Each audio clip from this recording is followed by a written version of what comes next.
നമസ്കാരം. ഞാൻ Moideen Shah, cinema and serial viewers അസോസിയേഷൻ്റെ ഇന്ത്യയിൽ തന്നെ ആദ്യത്തെ സംഘടനയുടെ പ്രസിഡൻ്റാണ്. ബഹുമാന്യ നിങ്ങൾക്കെല്ലാവർക്കും എൻ്റെയും എൻ്റെ ഗ്രൂപ്പിനെയും അഭിനന്ദനങ്ങളും ആശംസിക്കും. ഒരു സന്തോഷ വാർത്ത പറഞ്ഞത് പറഞ്ഞു. സുഹൈൽ നക്ഷത്രം ഉദിച്ചു, ഗൾഫിൽ കണ്ടു. അതിനുശേഷം 100 ദിവസത്തേക്ക് ചൂട് കുറയും, മഞ്ഞുണ്ടാകും, അല്പം ആശ്വാസത്തിലാണെന്ന് അവർ സന്തോഷിക്കുന്നു. ആ സന്തോഷം നമുക്ക് പങ്കുചേരാം. മറ്റൊന്ന്, സിനിമയുടെ 100ാം വാർഷികമാണ് ഈ കൊല്ലം. ആ 100ാം വാർഷികം ആഘോഷിക്കുന്ന ഈ സമയത്ത് തന്നെ കേരളത്തിലെ സിനിമയെക്കുറിച്ച് സുഖകരമല്ലാത്തതും വളരെ മ്ലേച്ഛവുമായ ചില റിപ്പോർട്ടുകളാണ് വന്നുകൊണ്ടിരിക്കുന്നത്. ആദ്യമേ തന്നെ പറയട്ടെ, ആരെയും ആക്രമിക്കുന്നതോ ആരുടെയും അനുവാദമില്ലാതെ ശരീരം തൊടുന്നതോ തെറ്റ് തന്നെയാണ്, അത് കുറ്റം കൂടിയാണ്. അതുതന്നെ ഞങ്ങൾ മുറുകെ പിടിക്കുകയാണ്, അതിലൊരു സംശയമില്ല. പക്ഷേ നീതി വേണമെങ്കിൽ അത് എല്ലാവർക്കും കിട്ടണ്ടേ? ഇപ്പോൾ പാലക്കാട് ഇടുക്കിയിലൊക്കെ 5-6 വയസ്സുള്ള കുട്ടികളൊക്കെ ആത്മഹത്യ വക്കത്തും അല്ലെങ്കിൽ കൊലപാതകപ്പെടുത്തിയിട്ട് ഒന്നും ശിക്ഷ അനുഭവിക്കാതെ പുറത്തു വന്നുകൊണ്ടിരിക്കുന്ന ഘട്ടത്തിൽ വടക്കേ ഇന്ത്യയിൽ എത്രയോ ബലാത്സംഗ കേസുകൾ, അക്കൂട്ടത്തിൽ മരണം സംഭവിക്കുന്നു. നമ്മുടെ ഗുസ്തിവീരകളായ സ്ത്രീകളെ കേന്ദ്രത്തിലെ ഉന്നതൻ വടക്കേ ഇന്ത്യയിൽ ദിവസങ്ങൾ പീഡിപ്പിച്ചിട്ട് വളരെ സമരങ്ങൾ നടന്നിട്ടും ഒരു കാര്യമായ തീരുമാനം എടുത്തില്ല. ഇന്നും ആ മനുഷ്യൻ പുറത്ത് നിൽക്കുകയാണ്. അങ്ങനെ വരുമ്പോൾ 20, 25, 30 വർഷം മുൻപ്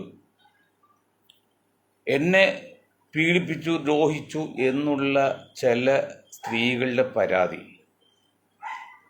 അതിൽ എന്തുമാത്രം സത്യസന്ധതയുണ്ട്, എന്തുമാത്രം കാര്യപ്രസക്തമാണ് എന്നുള്ള കാര്യം അത് അന്വേഷിച്ച് തീരുമാനം എടുത്ത് അതിൻ്റെ അവസാന റിസൾട്ട് പുറത്ത് വരുമ്പോൾ മാത്രമേ നമ്മൾ അവരെ ഭ്രഷ്ട് കൽപ്പിക്കാവൂ, എന്നുവെച്ചാൽ സമൂഹത്തിൽ ഒറ്റപ്പെടുത്താവൂ. അതൊരു നിങ്ങൾ ബഹുമാനിക്കേണ്ട, ആദിക്കേണ്ട, പെൻഡിങ്ങിൽ വയ്ക്കട്ടെ. അത് തന്നെയാണ് മിസ്റ്റർ രഞ്ജിത്ത് പണിക്കറും പറഞ്ഞത്. നമ്മുടെ അമ്മയുടെ ജനറൽ സെക്രട്ടറിയുടെ പേരിൽ ഒരു ആരോപണം വന്നപ്പോൾ രാജിവെച്ചു. ചലച്ചിത്ര അക്കാദമിയുടെ ചെയർമാനും രാജിവെച്ചു. നല്ലത് തന്നെ, കാരണം അങ്ങനെ വരും. പക്ഷെ ഒരു കാര്യം ചോദിക്കട്ടെ, അതായത് വിരണ്ട് ഓടിയ ആനയെ വെടിവെച്ച് കൊന്ന റിട്ടയർഡ് പട്ടാളക്കാരന് അവാർഡ് കൊടുത്ത, സ്വീകരണം നൽകിയ ആ സംഭവത്തിൽ വൈലോപ്പിള്ളി ശ്രീധരമേനോൻ 60 വർഷം മുമ്പ് ചോദിച്ചു, എന്തുകൊണ്ട് ആന ഓടിയെന്ന് ആരും ചിന്തിച്ചില്ല. ആന ഓടിയത് പകലന്തിയോളം, പിന്നെ അത് വെളുക്കോളം പണിയെടുപ്പിച്ച് വേണ്ടത്ര വിശ്രമമില്ലാതെ, ഭക്ഷണമില്ലാതെ അവശനായി അമ്പലപ്പറമ്പിലെ വൻമരത്തിൽ കൊണ്ടുവന്ന് തളയ്ക്കാൻ ശ്രമിച്ചപ്പോൾ അത് ജോയിൻറ്റ് ചെയ്യുന്ന അവിടുത്തെ പിന്നെ ചങ്ങല ജോയിൻറ്റ് ചെയ്യുന്ന വെടിപൊട്ടിയപ്പോൾ പേടിച്ച് ആനക്കാരൻ ഓടിയപ്പോൾ ആനയും ഓടിപ്പോയത് ആനയുടെ, പൂച്ചയോ പട്ടിയല്ല. അപ്പോൾ പല അപകടങ്ങളൊക്കെ ഉണ്ടായി കാണും. അത് കാണാതെ പോയി എന്ന് വൈലോപ്പിള്ളി പറഞ്ഞ പോലെ നമ്മൾ ഇന്ന് സിനിമയിൽ കാണുന്നത് നമ്മൾ ശ്രദ്ധിക്കേണ്ട കാര്യമാണ്. ഏത് നടനാണ്, ഏത് വലിയ വ്യക്തിയാണെങ്കിലും തെറ്റ് ചെയ്തിട്ട് ശിക്ഷിക്കപ്പെടാൻ അതിലൊരു സംശയമില്ല. ഇത് സൂപ്പർ സ്റ്റാർ ആയാലും മെഗാസ്റ്റാർ ആയാലും ആരായാലും. പക്ഷെ ഒന്ന് ചോദിക്കട്ടെ, അന്യ ഒരു പുരുഷൻ സിനിമാ ഫീൽഡിലേക്ക് വിളിച്ചപ്പോഴേ മസ്കറ്റ് ഹോട്ടലിലേക്ക് യുവതിയായ സ്ത്രീ ഒറ്റയ്ക്ക് ചെന്ന്, പകലാണെങ്കിൽ പോലും ഒറ്റയ്ക്ക് ചെന്നതിൽ സാമാന്യ ബുദ്ധിക്ക് യോജിക്കാൻ പറ്റുമോ? അവളുടെ അച്ഛനെയോ അമ്മയോ അല്ലെങ്കിൽ ആരെയും കൂട്ടുകാരിയോ, അറ്റ്ലീസ്റ്റ് ഒരു ഓഫീസ് സ്റ്റാഫ് ലേഡി ഉണ്ടെങ്കിൽ അവർ പുറത്ത് വഴി പോകണമെങ്കിൽ അവർ കൂട്ടുകാരികൾ കൂടെ കൊണ്ടുപോകും. അതുപോലെ ഒറ്റയ്ക്ക് ഒരു അന്യപുരുഷൻ വിളിച്ചപ്പോൾ അവരെന്തുമാത്രം സുരക്ഷിതത്വം നോക്കിയാണ് ചെന്നത്. അതിലും അതുപോലെ കാര്യങ്ങൾ നമ്മൾ ശ്രദ്ധിക്കണ്ടേ? ഞാൻ പറഞ്ഞ ആലുവയിൽ ഒരു ഡോക്ടർ 10-30 വർഷം മുമ്പ് നേഴ്സായിട്ട് എന്തോ വിഷം ഉണ്ടായപ്പോൾ അവൾ പരാതിപ്പെടുന്നു. പറഞ്ഞ പേരിൽ ആലുവയിൽ വീട് മരിച്ചു, രാത്രി പോയി മരിച്ചു. നമ്മുടെ ഏറ്റവും വലിയ കാര്യം കാർത്തികൻ സ്പീക്കറൊക്കെ ആയിരുന്ന ആൾ. അദ്ദേഹത്തിന് ഏത് നേഴ്സ് 30 വർഷം മുമ്പായിട്ട് എന്തോ പ്രശ്നമുണ്ടായി, അത് കേസ് കൊടുത്ത് മന്ത്രിയായപ്പോഴും ആ ഒറ്റ കാരണം കൊണ്ടാണ് അദ്ദേഹം അസുഖം കൂടുതൽ ബാധിക്കാൻ കാരണം. ഞാൻ പല പ്രാവശ്യം പറഞ്ഞാണ് ഉമ്മൻചാണ്ടി കാര്യമൊക്കെ. ഉമ്മൻചാണ്ടി സാറിൻ്റെ ഒക്കെ ഇത്ര പെട്ടെന്ന് മരിക്കില്ലായിരുന്നു. ആ സരിത കേസ് ചില ആൾക്കാർ എടുത്തിട്ടതിൻ്റെ പേരിലാണ്. അപ്പോൾ തെറ്റ് ചെയ്തും വെള്ളം കുടിക്കണമെന്ന കാര്യത്തിൽ, ഉപ്പ് ഇന്നവും വെള്ളം കുടിക്കുന്ന കാര്യത്തിൽ ഒരു സംശയമില്ല, അത് നല്ലത് തന്നെ. പക്ഷേ വണ്ടിയിൽ കയറ്റി വിട്ട് മകളെ, അമ്മയോ അല്ലെങ്കിൽ മകളുടെ ചെല്ലുമോളെ സാറ് പറയും പോലെയൊക്കെ കേൾക്ക് എന്ന് പറഞ്ഞ് ഉപദേശിച്ച് വിട്ട് ആളായി പണമാകാൻ ശ്രമിക്കുന്ന കൂട്ടത്തിൽ അതും ഇതൊക്കെ ഒരു കാരണമല്ലേ? നമ്മൾ വീട്ടിലിരിക്കുന്നവരത്തല്ലല്ലോ അവർ വന്നത്, അവർ സ്ഥലത്തേക്ക് എന്നല്ലേ എന്ന് വിചാരിച്ച് അവർ ചെയ്ത് ശരിയാണെന്നൊന്നും പറയുന്നില്ല. അവർക്ക് മാതൃകാപരമായ ശിക്ഷ കൊടുക്കാനുള്ള സംശയമില്ല. പക്ഷേ ഇനിയെങ്കിലും ശ്രദ്ധിക്കുക, 20-30 വർഷം മുമ്പുള്ള കാര്യങ്ങളെക്കുറിച്ച് നമ്മൾ കേസെടുക്കാൻ നോക്കിക്കഴിഞ്ഞാൽ എവിടെ ചെന്ന് അവസാനിക്കുന്നത്? പണ്ട് ശ്രീബുദ്ധൻ പറഞ്ഞില്ലേ, ബുദ്ധഭഗവാൻ പറഞ്ഞെന്താണ്, എൻ്റെ വീട്ടിൽ അല്ല ഒരു അമ്മ ചെന്ന് പറഞ്ഞു എൻ്റെ മകൻ മരിച്ച് എനിക്ക് സങ്കടമെന്ന് പറഞ്ഞു. ഓ ശരിയാണ് അമ്മേ, എനിക്കും തോന്നുന്നുണ്ട്. അട്ടെ ആരും മരിക്കാത്ത വീട്ടിൽ പോയിട്ട് കുറച്ച് കടുക് കൊണ്ടുവരാൻ പറഞ്ഞു. അമ്മ ചുറ്റുപാടൊക്കെ അന്വേഷിച്ചു, എല്ലാ വീട്ടിലും 1-2 ആൾ മരിച്ചിട്ടുണ്ട്. അപ്പോൾ ആരും മരിക്കാത്ത വീട് ഇല്ലെന്ന് പറഞ്ഞിട്ട് അമ്മ തിരിച്ചു വന്നു. അപ്പോൾ ബുദ്ധഭഗവാൻ പറഞ്ഞു, അതാണ് അമ്മേ, മരണം ഒരു യാഥാർത്ഥ്യമാണ്, അതുകൊണ്ട് നമ്മൾ സഹിച്ചു തരും. അതുപോലെ സ്ത്രീ വിഷയങ്ങൾക്ക് ലോകത്ത്, ഇന്ത്യയിൽ, കേരളത്തിൽ മാത്രമല്ല പല സംഭവങ്ങൾ, പ്രത്യേകിച്ച് സിനിമ ഫീൽഡിലൊക്കെ അത്ര അറപ്പും വെറുപ്പും ഉളവാക്കുന്ന സംഭവങ്ങളാണ്. പക്ഷെ അത് പറഞ്ഞു നടക്കല്ല, ഇത് പറഞ്ഞു കിടന്ന് കമ്മീഷൻ വെച്ച് കമ്മീഷൻ കണ്ടുപിടിച്ച് സിനിമ ഇൻഡസ്ട്രിയെ നശിപ്പിക്കും എന്നുള്ളത് ശരി തന്നെയാണ്. പക്ഷേ ഇവിടെ നമ്മൾ മനസ്സിലാക്കേണ്ട ഒരു കാര്യം ഇതാണ്, അതായത് ഒരു സംഭവം ഉണ്ടായിക്കഴിഞ്ഞാൽ ആ ദിവസം, ഞാൻ ഇതുമുമ്പ് പല പ്രാവശ്യം പറഞ്ഞിട്ടുണ്ട്, ഈ പെണ്ണ് കേസിലെല്ലാം ഇതിൽ 90% വൈരാഗ്യം തീർക്കാനും ഒക്കെയാണ്. അതുകൊണ്ട് നമ്മൾ പത്രക്കാരോടും പോലീസിനോടും കോടതിയോട് കാര്യം പറഞ്ഞു. എന്താ കാര്യം പറഞ്ഞത്? കോടതി അന്വേഷിക്കുമ്പോൾ അത് വരികൾക്കിടയിലൂടെ കൂടി ശ്രദ്ധിച്ചുകൊണ്ട് വിധി പ്രഖ്യാപിക്കാൻ. വിധി പ്രഖ്യാപിച്ച് കുറ്റവാളിയാണെന്ന് കോടതി പറഞ്ഞ ശേഷമേ ആ വ്യക്തിയെക്കുറിച്ച് മോശം റിപ്പോർട്ട് ചെയ്യാവൂ. ഇത് പത്രക്കാരും പോലീസും കോടതിയും ശ്രദ്ധിക്കണം എന്ന് നമ്മൾ നേരത്തെ പറഞ്ഞാണ്. അതിനർത്ഥം പെണ്ണുങ്ങൾ സ്ത്രീകളെ ഉപദ്രവിക്കുന്നത് വെറുതെ വിടുന്നല്ല, തക്കതായ ശിക്ഷ കൊടുക്കും, വധശിക്ഷയെ കൊടുക്കാൻ പഠിക്കും, അതൊന്നും പ്രശ്നമില്ല. പക്ഷെ അത് ആ ഒരു സംഭവം ഉണ്ടായി ആ ദിവസം, ആ ആഴ്ച, അല്ലെങ്കിൽ ആ സ്ത്രീക്ക് ബോധം പോയാണെങ്കിൽ ബോധം വരുന്നവരെയും അന്നൊക്കെ കൊടുക്കാതെ 20, 25, 30 വർഷം കഴിഞ്ഞ് കൊടുക്കുന്ന ഒരു പരാതിക്ക്, അപ്പോൾ പലരും പറയുന്നുണ്ട് പോക്സോ കേസാണ്, പെൺകുട്ടികളുടെ കേസാണ്, മറ്റേതാണ് സ്ത്രീ വിഷയമാണ്, അതിന് കാലാവധിയൊന്നുമില്ല, അതൊക്കെ അത് സമ്മതിക്കാം, കുഴപ്പമൊന്നുമില്ല. പക്ഷെ അതിൻ്റെ എല്ലാം ഉള്ളുകളിൽ നമ്മൾ അന്വേഷിച്ചിട്ട് അതിൽ അടങ്ങിയിരിക്കുന്ന തന്ത്രം അല്ലെങ്കിൽ തീരുമാനം കൂടി നമ്മൾ അറിയണം വിധി പറയാൻ. ഇതിപ്പോൾ ഇൻഡസ്ട്രി ആകെ അത് തന്നെയല്ല. അമ്മ പേര് തന്നെ ഞങ്ങൾ പറഞ്ഞല്ലോ, അമ്മ എന്ന പേര് തന്നെ തെറ്റാണ്. അമ്മ എത്ര പവിത്രമാണ് ആ പദം. നിങ്ങൾക്ക് അമ്മയില്ലെങ്കിൽ നമ്മളുണ്ടാവുമോ? ലോകം ഉണ്ടാവുമോ? ലോകത്ത് മനുഷ്യനുണ്ടാവുമോ?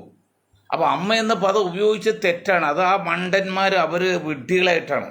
ഇതിന് ഞാൻ പറഞ്ഞത് രാഹുൽ ഗാന്ധിയുടെ ഇന്ത്യ എന്ന പേര് പ്രതിപക്ഷ മുന്നണിക്ക് ഇട്ടത്, അല്ലാതെ എത്രയോ പേരുകളുണ്ട്. അമ്മ എന്ന പേര് വന്നിട്ടാണ് ഈ പോക്കിത്തെ വൃത്തികേട് കാണിക്കുന്നത്. ഇപ്പം പ്രസിഡന്റ് ഉണ്ട് അമ്മയ്ക്ക്. പ്രസിഡന്റ് എന്ത് പറ്റി? ജീവിച്ചിരിപ്പട്ടെങ്കിൽ ഒരു പത്രപ്രസ്താവന നടക്കാൻ, ഒരു പ്രസ്താവന പത്രക്കാർ അറിയിക്കാൻ തടസ്സമുണ്ടോ? ഇത്രയും നട്ടില്ലാത്തവർക്ക് എന്തിനാ സ്ഥാനത്ത് വഹിക്കണം? ഇപ്പോഴല്ല അവരൊക്കെ പ്രവർത്തിക്കേണ്ടതും പ്രതികരിക്കേണ്ടതും. ഈ സംഭവം ഉണ്ടായി, ഞാൻ മരിച്ചിട്ടില്ല, ജീവിച്ചില്ല, ഭാര്യ അസുഖത്തിലാണ്, എനിക്ക് അസുഖമൊക്കെ ചെയ്യാണ്, ഒരു പത്രപ്രസ്താവന എഴുതി പ്രസ്സിലെത്തിക്കാൻ 100 കണക്കിന് സെക്രട്ടറിമാരും ജോലിക്കാരുള്ളവർക്ക് എന്താണ് പ്രയാസം? ദിവസം എത്രയായി? വേണ്ടിയോ? എന്നിട്ട് ഞാനിവിടെ ഇല്ല, എനിക്ക് വൈഫ് അസുഖത്തിലാണ്, ഞാൻ ചിലപ്പോൾ മദ്രാസിലാണ്, എവിടെയാണെന്ന് അറിയാൻ പാടില്ല. ഇത് ഇന്നത്തെ വാർത്തകൾ. ഞാൻ എവിടെയാണെന്ന് പറയാൻ പറ്റില്ല, വൈഫിൻ്റെ അസുഖം, എനിക്ക് അസുഖം. എന്നിട്ട് ജനറൽ സെക്രട്ടറിയോ പറഞ്ഞത് വളരെ ഒരു യുക്തിയില്ലാത്ത രീതിയിലാണ് പറഞ്ഞത്. അത് ഒരു പെണ്ണ് വന്ന് മടിയിൽ ഇരിക്കാണ്ടില്ലേ, സ്ഥലവിലേക്ക് ഇരിക്കരുത്, ഇതൊരു തിങ്ങി മടിയിലേക്ക് ഇരിക്കണ്ട്. ആ പെണ്ണിൻ്റെ രൂപവും കോലവും ഒക്കെ എന്താണ്? ഈ സിദ്ദീഖിനെ കുറിച്ച് വ്യക്തിയായിട്ട് എനിക്ക് പറയാനുള്ളൊരു അഭിപ്രായമുണ്ട്. കാരണം ഫാദർ ടോം മുഴുന്നാൽ മോചനത്തിന് വേണ്ടി ഞങ്ങൾ ശ്രമിച്ച് എന്നിരിക്കുമ്പോൾ ടൗൺ ഹാളിൽ ഒരു പരിപാടി വെച്ച് ആ മനുഷ്യൻ ഞാൻ വിളിച്ച് അതൊന്ന് ഉദ്ഘാടനം ചെയ്യാൻ പറഞ്ഞു. സമ്മതിച്ചു. തലേ ദിവസം വിളിച്ചോണ്ട് ഏത് ഉദ്ഘാടനം ഏത് എനിക്കറിയില്ല എന്ന് പറഞ്ഞു. അവിടെ തന്നെ പറഞ്ഞത് ആളാണ് എങ്കിൽ നമുക്ക് പരാതിയൊന്നുമില്ല. അതൊക്കെ അദ്ദേഹത്തിൻ്റെ പിന്നെ വിവരക്കേടാണ്. പിന്നെ ഞാനതിൽ ഇങ്ങനെ രക്ഷപ്പെട്ടെന്നറിയോ, മോഹനവർമ്മയെ കൊണ്ട് ഉദ്ഘാടനം ചെയ്യിച്ചു. മോഹനവർമ്മയെ കൊണ്ട് ഉദ്ഘാടനം ചെയ്തപ്പോൾ ഫ്ലെക്സൊക്കെ വെച്ചത് പിന്നെ സിദ്ദീഖിനെയാണ്. അപ്പോൾ എന്നോട് അവർ ചോദിച്ചു എന്തോ പറ്റി സിദ്ദീഖിന്. ഞാൻ പറഞ്ഞ് മോഹനവർമ്മ സിദ്ദീഖിൻ്റെ ഗുരുവാണ്, സാറാണ്. അപ്പോൾ സാറ് പറഞ്ഞ യോഗത്തിൽ ഞാൻ ഉൾക്കൊടുക്കാൻ വരില്ല എന്ന് പറഞ്ഞ് ഞാൻ തന്ത്രമായിട്ട് ഒഴിവായി. അതാണ് സിദ്ദീഖിനത്. എങ്കിൽ പോലും ഈ സമയത്ത് എല്ലാവരും കൂടി സിദ്ദീഖിനെ കയറി ഒരു അറ്റാക്ക് ചെയ്യുന്നതിൽ ശരിയാണോ എന്ന് അന്വേഷിക്കണം. കാരണം ഇവിടെ ചില രാഷ്ട്രീയങ്ങളൊക്കെ ഉണ്ട്. മുകേഷ് പറഞ്ഞ പോലെ സിദ്ദീഖ് കോൺഗ്രസ് പാർട്ടിയിൽ ചിലപ്പോൾ പാർലമെന്റിലേക്ക് സീറ്റ് കിട്ടിയില്ല, പോട്ടെ അങ്ങനെ വെച്ച് അസംബ്ലിയിലേക്ക് സീറ്റൊക്കെ പ്രതീക്ഷിക്കാനുള്ള പാന്നിലേക്ക് സീറ്റ് കിട്ടാതിരിക്കാൻ വേണ്ടി പാർട്ടി തന്നെ ചില ചരടുകളിലുണ്ടാവും. സ്വന്തം കോൺഗ്രസ് സ്വഭാവമാണല്ലോ.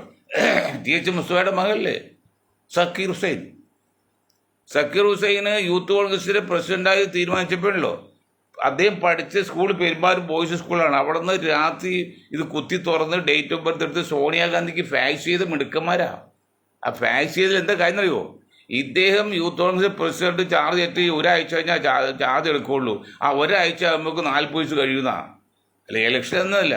അതാണ് കോൺഗ്രസ് സ്വഭാവം. അതുകൊണ്ട് കണ്ടില്ല ഇപ്പോൾ കണ്ടില്ലേ കേരളത്തിൽ പോലും എത്ര മോശമായിട്ടാണ്. നല്ല അവസരം കിട്ടിയിട്ട് കളയല്ലേ. ഇപ്പോഴും കോൺഗ്രസ് നല്ല അവസരമുണ്ട്. പ്രതിപക്ഷം ഭരണപക്ഷം നാറിയിരിക്കുകയാണ്. നാറിയെന്ന് വെച്ചാൽ തൂറി മെഴുകി പച്ച മലത്ത് പറഞ്ഞാൽ ഒരു ന്യായികമില്ലാത്ത പ്രവൃത്തിയാണ് ചെയ്യുന്നത്. എന്നിട്ടും 2026 ഇലക്ഷനിൽ കോൺഗ്രസ് പിടിച്ചു നിൽക്കാൻ പറ്റുമോ? കോൺഗ്രസ് അത് ഭരണത്തിൽ കയറാൻ പറ്റുമോ? ശ്രമിക്കുമോ? എന്താ കാലുവാലും തമ്മിൽ തല്ലും. അതൊക്കെയാണ് യാതൊരു ബുദ്ധിയും ബുദ്ധിയില്ലാത്തപ്പോൾ ഞാൻ ഇന്ത്യ മുന്നണി എന്ന പേരിട്ട് ആ പേര് തന്നെ എത്ര അർത്ഥശൂന്യമാണ്. നമ്മുടെ മാതൃരാജ്യത്തിൻ്റെ പേര് ഒരു സംഘടനയ്ക്ക് ഇടുക, അല്ലെങ്കിൽ ഒരു പ്രതിപക്ഷ സ്ഥാനം ഇടുക എന്ന് പറഞ്ഞാൽ അതൊക്കെ ഒരു കഴിവൽ ലക്ഷമാണ്. അതുപോലെ അമ്മ ആ പേര് ഉപയോഗിക്കാൻ പാടില്ല. കാരണം ഇവിടെ ഇന്ത്യയിലെ ഇന്നത്തെ ഭരണം സംഘപരിവാറിൻ്റെ മയിൽക്കോയ്മ. ഇപ്പോൾ എന്താണ് ബുൾഡോസ് രാജ്. എത്രത്തെ നിരപരാധികളുടെ വീടാണ് ബുൾഡോസറും കൂടെ വീടും കാറും ഒക്കെ നശിപ്പിക്കുന്നത്. ഇന്നൊരു കളക്ടർ പറഞ്ഞറിയോ, ഞങ്ങൾ മുസ്ലിങ്ങളുടെ വീട് മാത്രമേ ബുൾഡോസർ ഉപയോഗിച്ച് തകർക്കോളുന്നു. കേരളത്തിലല്ലേ പറഞ്ഞത്, വടക്കേന്ത്യയിൽ, ആസാമിൽ, മധ്യപ്രദേശൊക്കെ നടക്കുന്നത്. അപ്പം ഞങ്ങൾ ഈ കോൺഗ്രസ്സുകാരോട് പറഞ്ഞു, കോൺഗ്രസ് ആൾ പ്രതിപക്ഷം വേണ്ടി നയിക്കുന്നത്, നിങ്ങൾക്കൊരു മാതൃകയുണ്ട്. ആ മാതൃക എന്താണ്? കോൺഗ്രസിനെ താഴെ ഇറക്കാൻ വേണ്ടി എല്ലാവരും ചേർത്ത് ഒരു മുന്നണി, ഒരു പാർട്ടി ഉണ്ടാക്കി. ജയപ്രകാശ് നാരായൺജി ഉണ്ടാക്കി. അന്ന് കോൺഗ്രസ് താഴെ ഇറക്കി, ഭരണം പോയി. അന്ന് അദ്ദേഹം പറഞ്ഞ് 2 പോയിട്ടുണ്ട്. എന്നാണ്, ഞാൻ ഒരു ഇലക്ഷൻ മത്സരിക്കില്ല, സ്ഥാനത്തുമില്ല. മറ്റൊന്ന്, ഇതിൽ കോൺഗ്രസ് ഒഴിവാക്കി എല്ലാവരും അണ്ടനും അടവ് കൊണ്ടൊക്കെ ചേർക്കും. വേറെ ആരും ഒരാൾ പോലും പുറത്തു നിർത്തില്ല. ഈ 2 മാതൃക, ഈ ഒരു സംഭവം എന്തുകൊണ്ട് ഇന്ത്യ മുന്നേ നയിക്കുന്ന ഈ രാഹുൽജിയും മറ്റേ ഗാർഗയും ഗൂർഗയൊക്കെ കണ്ടില്ല? ഇപ്പോൾ കണ്ട് ഉരുണ്ട് മെഴുകണത്. ഹരിയാനയിൽ നിന്ന് കുറേ പേര് BJP പോയിന്ന് ന്യൂസ്, ഹരിയാന കോൺഗ്രസ് പിടിക്കുന്നത് വേറെ ന്യൂസ്. എല്ലാം രാഷ്ട്രീയമാണ്. അപ്പോൾ ഇതൊരു ശക്തമായ മുന്നറിയിപ്പ്, ഒരു അനുകരിക്കാൻ പറ്റിയ കാര്യമാണ് അറിയുന്നത് ജയപ്രകാശ് നാരായൺജി. അതുപോലെ കേരളത്തിലെ ഇന്നത്തെ സൂപ്പർ സ്റ്റാറുകളും മെഗാ സ്റ്റാറുകളൊക്കെ മനസ്സിലാക്കണം. നിങ്ങൾക്ക് മുൻപിൽ ഒരു നടനുണ്ടായത് കേരളത്തിൽ, പ്രേം നസീർ എന്ന് പറയും. നിങ്ങളെക്കാൾ മിടുക്കനും സമർത്ഥനും സുന്ദരനുമായിരുന്നു. പുരുഷന്മാർ പോലും കണ്ടാൽ കൊതിക്കുന്ന മോഹിക്കുന്ന ആളാണ് പ്രേം നസീർ. പിന്നെ സ്ത്രീകളാരും പറയണ്ടോ? അന്ന് പ്രേം നസീർ സ്വപ്നം കണ്ടത് ഒരു സ്ത്രീ ആ കാലഘട്ടത്തിൽ കേരളത്തിലില്ല.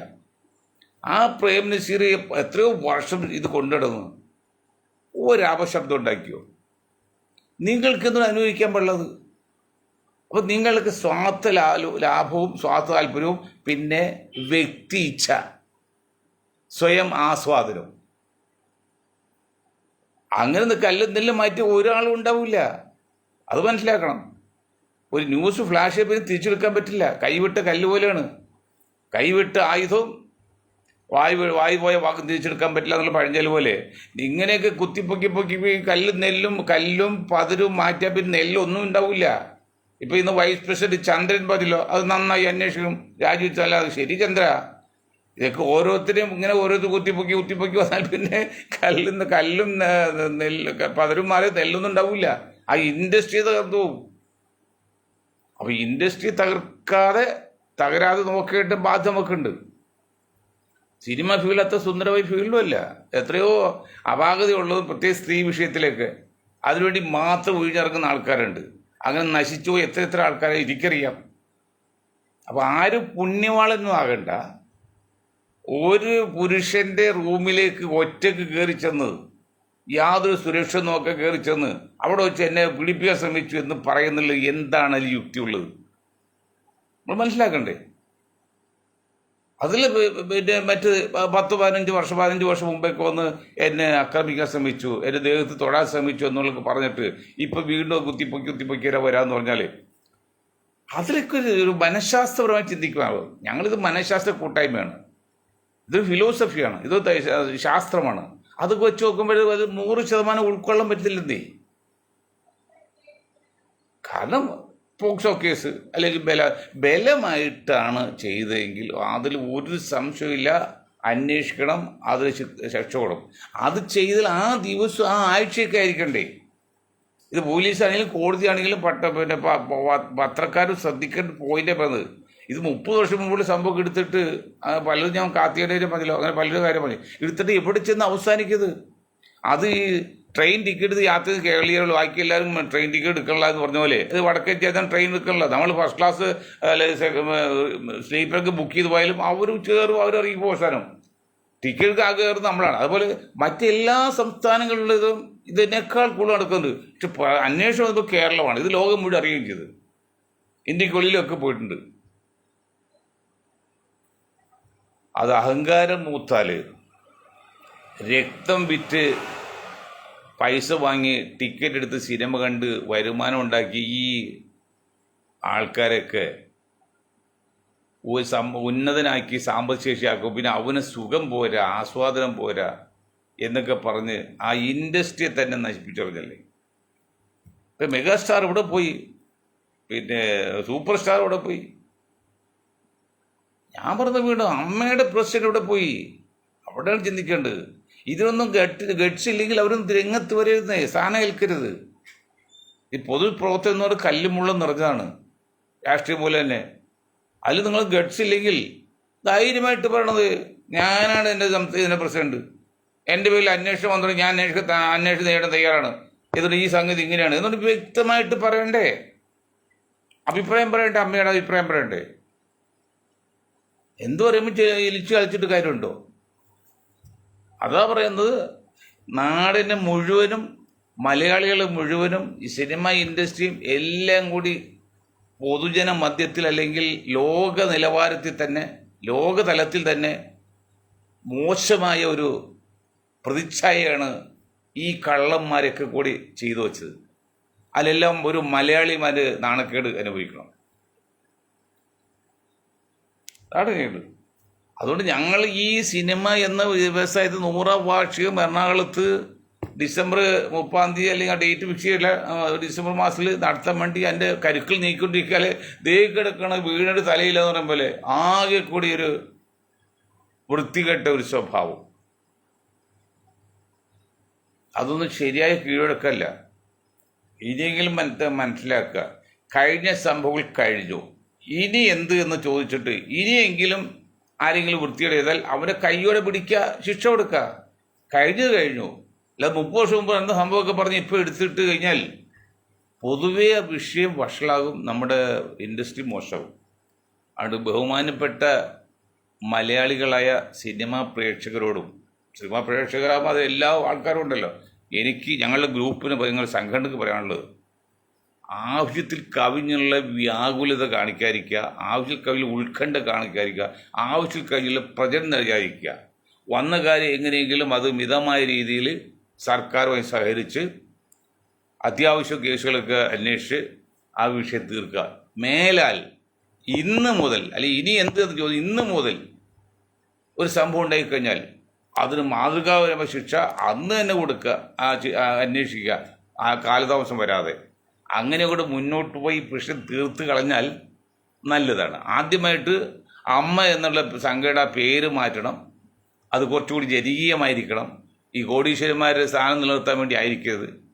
അല്ലാതെ ഇത്രയും വലിയ സൂപ്പർ സ്റ്റാർക്ക് ചാർജ് ചെയ്തിട്ട് അവർക്ക് അനങ്ങാൻ സമയം ഒരു മിനിറ്റിന് ലക്ഷങ്ങൾ മൂല്യമുള്ള അല്ലെങ്കിൽ വിലയുള്ള ഈ സൂപ്പർ സ്റ്റാർക്ക് ഇത് ഏറ്റു കഴിഞ്ഞാൽ ഇതെങ്ങനെ ചെയ്യും? ഈ സമയം കിട്ടുമോ? അപ്പോൾ അവർക്ക് സ്വയം മാറാൻ വേണ്ടത്. പക്ഷെ അവിടെ കാര്യത്തിൽ അവരെ മാറിക്കഴിഞ്ഞാൽ UN അമേരിക്ക തകർക്കും പോലെ തകർത്ത് കളയും സ്ഥാനത്തെ. അതാണ് ആൾക്കാർ അവരെ ഏൽപ്പിക്കുന്നത്. അപ്പോൾ ഇനിയെങ്കിലും ഇത്തരം തിരക്കുള്ള ആൾക്കാരെ മാറ്റിയിട്ട് ഇതിനു വേണ്ടി പ്രവർത്തിക്കാൻ തയ്യാറുള്ള അല്പം ദീർഘവീക്ഷമുള്ള ബുദ്ധിയുള്ള ചിന്താശക്തിയുള്ള മിടുക്കരായ സമർത്ഥരായ സത്യസന്ധരായ ആൾക്കാരെ സ്ഥാനത്ത് വെച്ച് മുന്നോട്ട് പോകണം എന്ന് പറഞ്ഞുകൊണ്ട് ഞാൻ എൻ്റെ വാക്കുകൾ നിർത്താം. നിങ്ങൾക്ക് ഒരായി നന്ദി. ജയ് ഹിന്ദ്.